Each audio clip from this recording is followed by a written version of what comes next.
Aloha everyone, and welcome to our Community First, Kalihi Palama, a voice for the people. My name is Amanda Ybanez, and I'm the host for today. And we have some guests here. I want to introduce them to you. To my left, I have Aaron Magee, and he is the CEO of the Global Preservation, correct? Yes. Thank you so much for being here. And then we have Lei Tumbaga, and she is the chairwoman for Kalihi Valley. Thank you so much for being here, Lei. Of course. Yeah. So I wanted to highlight the importance of community, for green spaces, for there to be a healthy, clean environment for everybody to enjoy, and for there to be plants, namely native Hawaiian plants, and people in the community that are in it to preserve the heritage, the values, the culture, the environment. And so that's why we have here Aaron Magee. Again, he's part of the Global Preservation, and he's the CEO. And my goodness, how does it feel like to be a CEO of such a powerful nonprofit? It is my childhood dream. It's the coolest thing in the world. I love what I do. It's a ton of fun. How long have you been doing it? 4 years. Just crossed our 4-year anniversary last month. Nice, nice. 4-year anniversary last month. I remember meeting you, and you were doing some wonderful things at Sand Island. Do you remember that day I met you? Yeah, it Yeah. was a neighborhood board meeting, and I was introducing our one of our projects, our restoration site at Mauliola, or Sand Island State Recreation Area.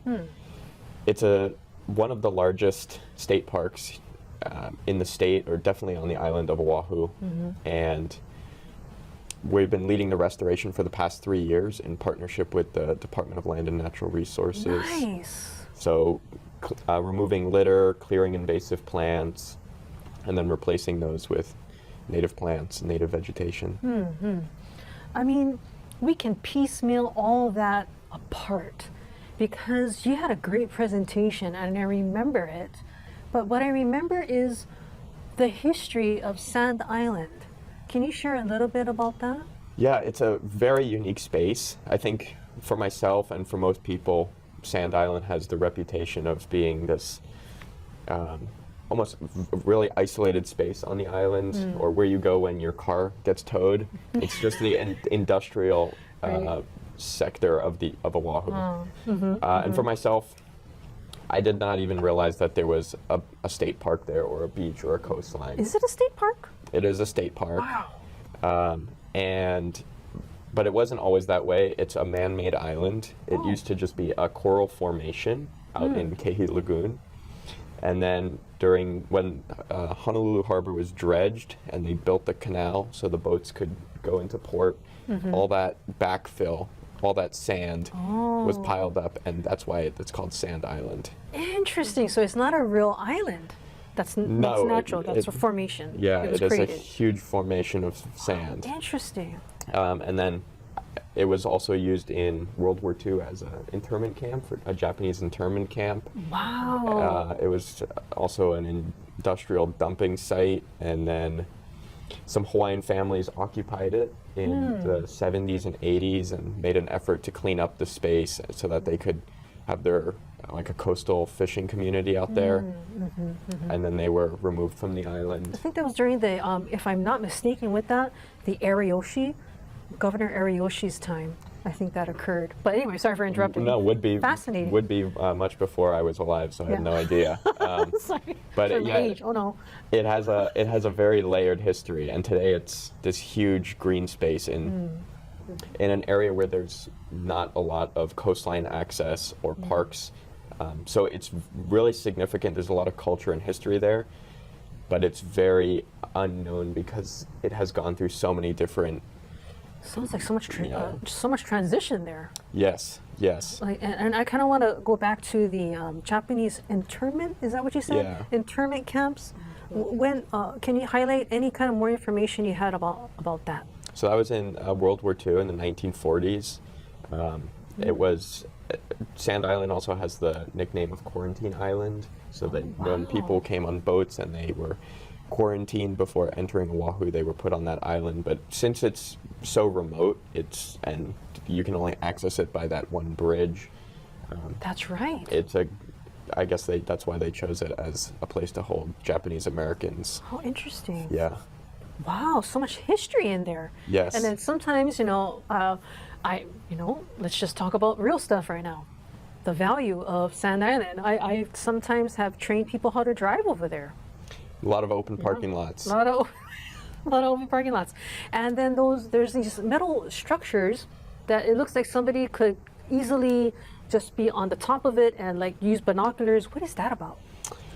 Oh, so there are several structures that were put up during World War II, and they're actually going through a process of reconstruction. Oh. So there's taken some community input on how to repurpose them, rebuild them, so that they can either be historic landmarks and preserved, or they can be transitioned into spaces like the community could go like up for a viewing point or interesting. playgrounds, that sort of stuff. Oh, and then I even saw does my eyes deceive me? Because I thought I saw some bunkers in there. There are some bunkers there. It wasn't just me. That is also It's part like of. blink too fast while you're driving. You're like, what was that? I'm not quite sure. Yeah, Okay. there are bunkers. A lot of different facilities that were built during World War II. How interesting. Yes. Well, you know what that tells me? There's a lot of history there, and a lot of history means a lot of value. Yeah. One thing, revisiting the history, I was just on a meeting with the Hawaii Board for Geographic Names today, and they're making an effort to rename it from Sand Island back to its given name of Maliola, which means well-being or the power of healing. That was so an effort to just bring some awareness to the cultural significance of this space. And there is so much history that I wouldn't say I'm an expert in, but I think changing that name, and they just voted to start that process to bring back the name Maliola, will give just that first layer insight into this place is so much more than just Sand Island. That's very deep. Yeah. When you see a healing, is that correct? I want to emphasize that again, what you mentioned, a healing place. Yes. Can you expand a little bit more on what that means and where that concept came from and what makes that significant and why it's significant? Is that what Maliola means? A healing place, or? Yeah, it means Okay. well-being or the Well-being, power okay. of healing. The power of healing. There's a great community organization, Maliola Ke'ehi, that we're partnered with many times, and they have ancestral ties to the tidal islands out in Ke'ehi Lagoon, and I would say that they have much more information on why it has that name. How interesting. Yeah, but I mean, people used to live out there, and That's true. it was a connection to the ocean. It was a coastal community before it got transitioned so many times.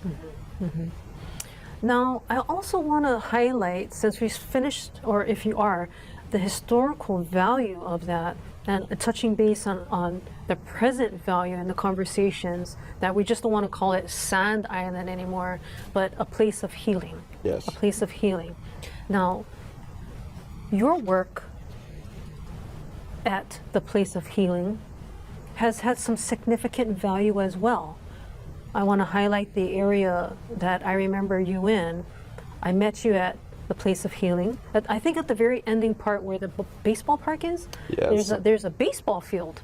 And I didn't know. I never ventured that deep within, but that's a huge park. Yes, it is, and I do agree. I think it's one of the largest. And you know what? I think it should rival, and it should, for Ala Moana. Because everybody goes to Ala Moana Beach Park, right? Everybody goes to Kapiolani Beach Park, but nobody ever says, let's go to Sand Island. Exactly. Like nobody, but I think that's like an undervalued area. But like you just said, in just a brief amount of time, there's so many layers of history and of value to the people of Hawaii, right? But again, going back to when I met you there, you took me on a tour, on a walking tour. Lei, you were there, right? Do you remember that? Yes. Yeah. What do you remember? What is your takeaway? What was your feeling as we were walking around the baseball park and looking at all his work? Well, honestly, I already see that you've made the change. and it's amazing. Not only are you planting native Hawaiian plants, you also know what the invasive plants are. That's another part of the knowledge, because the invasive plants were the reasons that the native plants couldn't thrive and they had to stay dormant, from what I learned from school.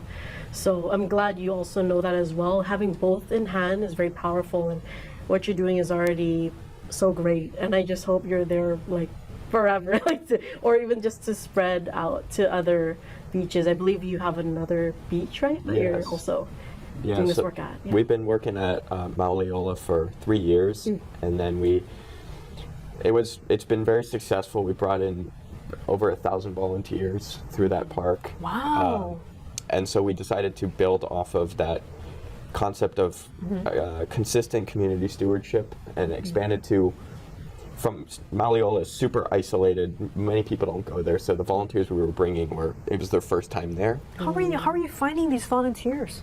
It's just a real grassroots movement. The first event I ever did there was me and 5 of my friends, and then it expanded, just I guess word of mouth, connections, bringing in school students, bringing in clubs and sports teams and churches and businesses. But we did expand last year to my favorite beach park on the island, which is Makapu'u Beach Park, somewhere I've been going my whole life. Nice. And much more highly visited space. And so, but we're replicating the same model, the litter removal, the clearing invasive plants, and then planting native species.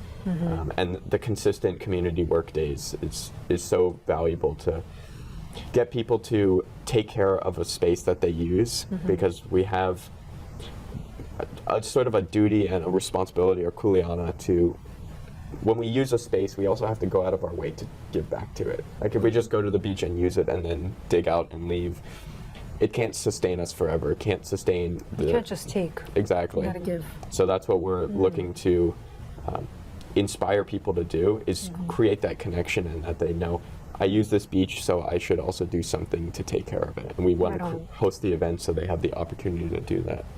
Yeah. There was one significant part of it, and it was near the restrooms, where you have, if you can help me with it, because I can only remember the images of all this kind of like greenery, bushy stuff. I don't know what it was, but then there was an area you showed me that you and your volunteers was able to clear a whole area and plant certain types of plants. Yes. Can you go over what is if you have the name of the invasive species, how many people it took to, because I was looking at that like, man, that's gonna take more than a weed whacker in one person. Like what is the name of it? Why is that invasive? And what were the names of the native plants? And how long did it take for you guys to even do that part of the park? Sure. So what you're referring to is we started a native garden project, and Sand Island, or Mauliola, super dry area, Yeah. and this native garden is built at the base of the showers, the beach showers. So when people use the showers, they rinse off. The water is running down a hill, and it was the only water source. And so these weeds and invasive plants were really thriving. They were. Yeah, was some wild of weeds, them man. were like 15-foot tall trees. It was huge. Yeah. I remember that. It's kind of intimidating too. To like, if you want to go to the park, you're like, I don't know, I need to have maybe a machete to even get to the ocean. But you know what? I'm not even gonna bother. So yeah, it's like kind of like you got beautiful ocean, but just to get to the ocean, you'd be like, wow, that's like a jungle. That I don't want to do it. Exactly. So, yeah. So there's like the longthorn keave, these really long thorn plants, as well as Bad for the tires too. Yes, and bad for your feet. Bad for your feet. Koa haole as well. Some of these plants were brought for cattle grazing, but it didn't. Oh, that's what it is. But that didn't really serve its purpose, and it just dominated our fragile ecosystem. Oh wow. So we cleared starting maybe in 2023, started to clear some of those plants. And it took a long time because they grow back, and it just needs consistent effort. Gotta beat back nature. Exactly. Yeah. So in a good way. Yeah. In 2025, we set out, we wanted to really make something that when people go to the bathrooms, go to the showers, they see something beautiful. And we decided on this native garden project. So we Nice. cleared out those invasives, and it was set up as a 3-day event. So we were going to do Earth Day in April, Oceans Day in June, and then fill the garden with plants in Arbor Day, or Hawaii Arbor Day in November. And so Is that coming up? So that's for this year. that was last year That we was did last those year. events. We'll still be doing them again this year as well. So some more opportunities. But we cleared those plants. The garden has over about 180 plants in it right now, native coastal plants. Native coastal plants. Yeah, So what's the significance of native coastal plants? What value is that for the water line? Sure, so it ensures that they are resistant to the salt because they're close to the coastline. They're built to withstand a more dry climate and environment, and the soil there has a lot of salt in it, but it's also really dry. It doesn't get a lot of rain. But native plants are really great for aquifer recharge and groundwater recharge and holding water in the soil versus a native or an invasive plant. It pulls a lot of water out of the ground, and obviously it makes the native plants have to compete for water and sunlight. So just bringing in some native biodiversity, native plants, really beautiful in there now. And it's something It that is. people, when they go into the parking lot, they see it right away. They can tell that someone is taking care of it, Exactly. which is the coolest thing in my opinion. Just know someone is taking care of this space. I feel that is a very significant point that you just raised. In any sort of space, but namely, this area that you've taken some tender loving care in, when people see that it's clean, that somebody's nurturing it, somebody's taking care of it, far be it for me to say, and correct me if I'm wrong, that would make you want to also have respect for the area. Don't leave your opala. Exactly. Don't destroy the bathroom, toilets, those kind of things. Yeah. It's actually real people of Hawaii. People sometimes do that. Hey, it gets on the news. So, going back to this main point, also I wanted to emphasize native Hawaiian plants also, does that help? Now, educate me because I don't know. That's why I'm asking this question now. Does this help with coastal erosion in any way as well? Yeah, it definitely holding in the soil.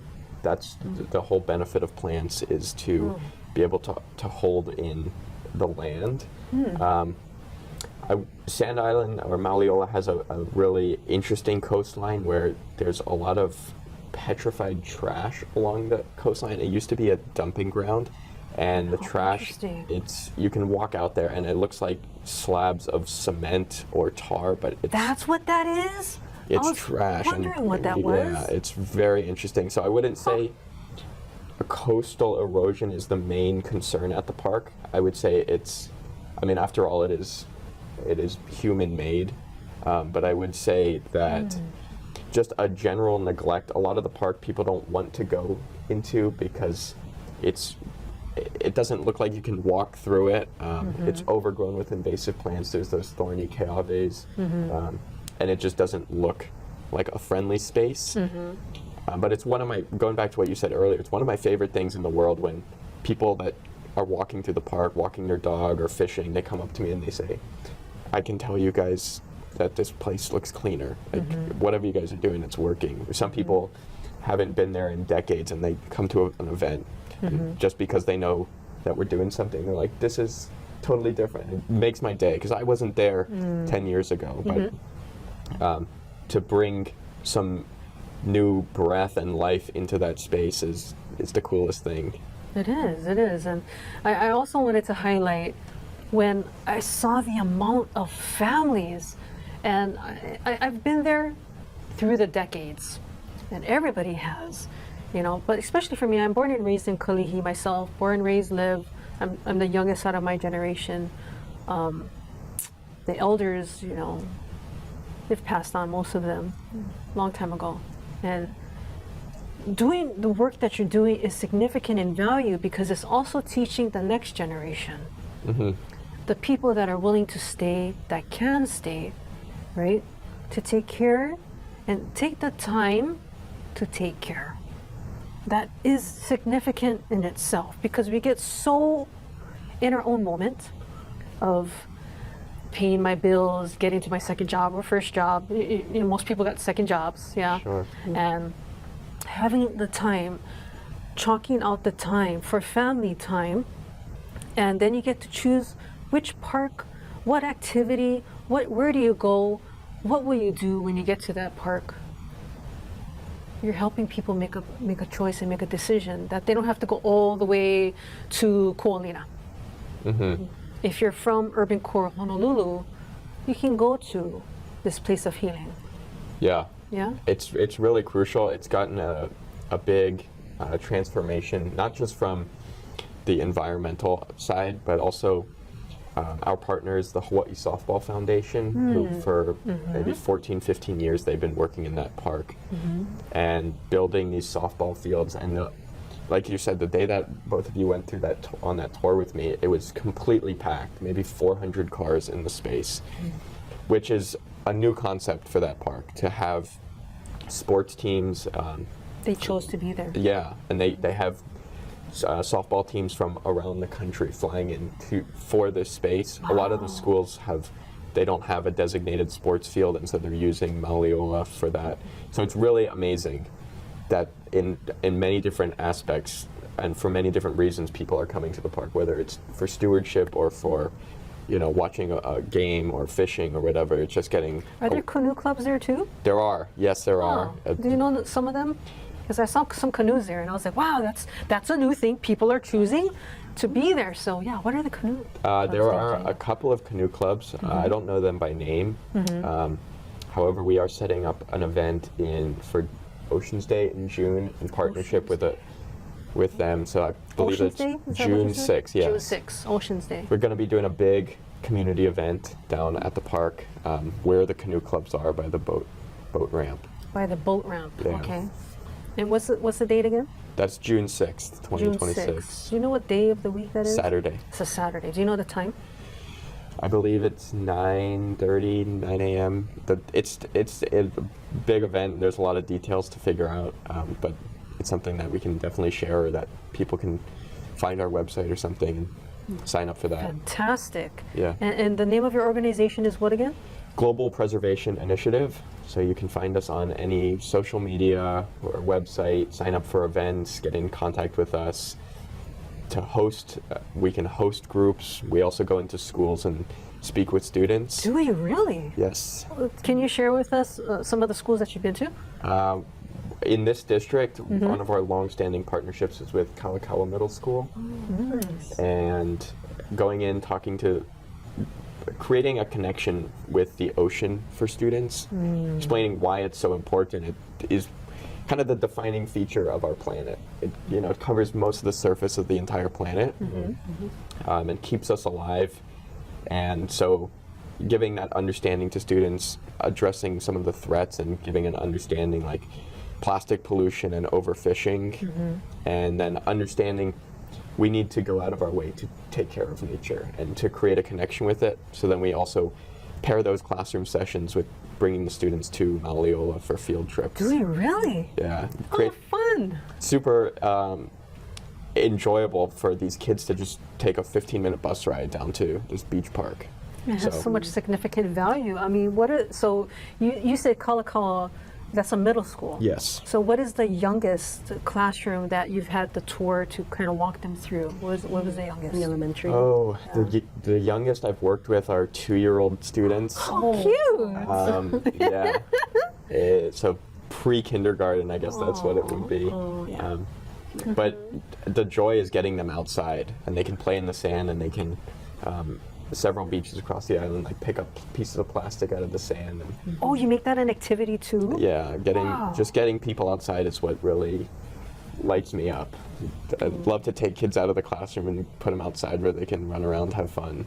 Now, call me a radical, but I feel, correct me if I'm wrong, the best classroom is the real one. It's the world. Is it not? What are your thoughts on that? I mean, for Aaron and for Lee, what are your thoughts that the world is our classroom? What is your thoughts on that? Well, like you said, the world is our classroom, right? Because why we're even in school is to prepare for the world. But why not actually just step into that world? But paired with that, like we mentioned in the last episode, like aloha. Aloha is something that can be taught.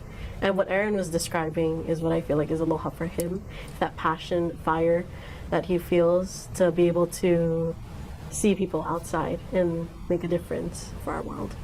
Yeah, I think that's a great point. Is just exposing students to something new, and we can take them.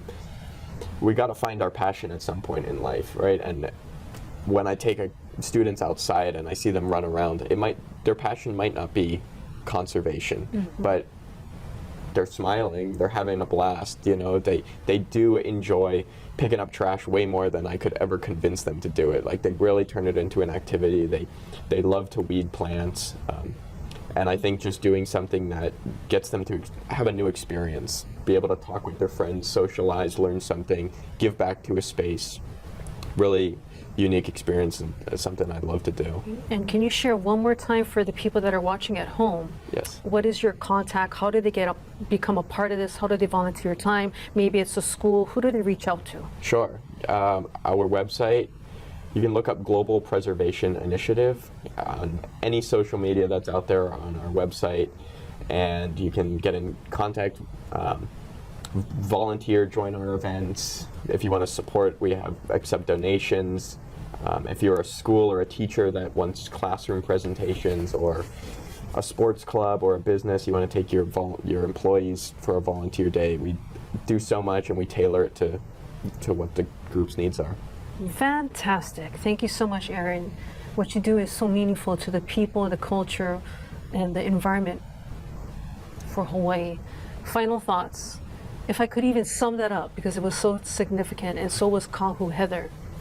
These are the people and these are the stories in our community, and this is what matters, is our community is also in our environment. Taking care of it, knowing the history, knowing the value, because the world is our classroom, and we learn from each other, and we teach the next generation, like you said, the little children, the little keiki. What better way to teach them than to guide them through the beaches, through the shores, through the forest, through anywhere that we can, to teach them the value that we are in Hawaii. This is our island, this is our home, and this is the place that we need to take care of the most. Ourselves, our heart, our pono, and each other, and also the land. It's a connection to each other. And thank you so much again, Aaron, for being here today, and thank you, Leigh, as well. Until we talk again.